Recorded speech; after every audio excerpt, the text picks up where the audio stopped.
আসসালামু আলাইকুম এভরিওয়ান। তো আশা করি আপনারা সকলে অনেক অনেক ভালো আছেন। তো আল্লাহর রহমতে আমিও ভালো আছি। তো আজকে আমরা একটা জালি বানাতে চলছি। তো আজকের এই ভিডিওতে আপনাদেরকে আমরা দেখাবো কেমনে একটা জালি আপনারা চাইলেই অতি সহজে বানাইতে পারেন।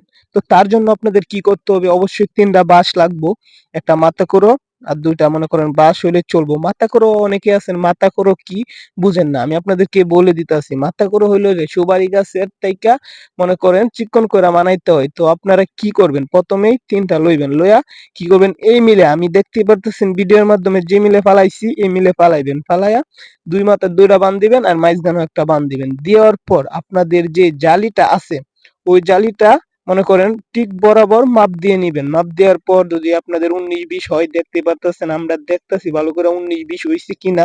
তো এই মিলে আপনারা করার পর তারপরে আপনারা কি করবেন, এই জালির মাথার কুড়োর মাঝে ৩ মাথা ৩ জায়গায় বান দিবেন। দেওয়ার পরে ৩ জায়গায় বান দিলে দেখবেন অলরেডি কিন্তু জালিটা আপনাদের হয়ে যাবে। তারপরেও যদি আপনারা বুঝতে সমস্যা হয় তাহলে আমাদের সাথে যোগাযোগ করবেন। আমি আপনাদেরকে বুঝিয়ে দিব। আর এটা দিয়ে কিন্তু আমরা মাছ মারি। হাওরে তো অনেকেই জানেন।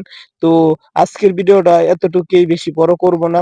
সবাই ভালো থাকবেন। আর যদি এই ভিডিও থেকে আপনি কিছু শিখতে পারেন তাহলে অবশ্যই কমেন্টে আপনার মূল্যবান মতামত জানিয়ে দিবেন। আর এটাও বলবেন, অবশ্যই এটাও জানাবেন তো আমাদের এই জালিটা, কোয়া জালিটা আপনাদের কাছে কেমন হইছে আর ভিডিওটা কেমন ছিল। আল্লাহ হাফেজ, ভালো থাকবেন।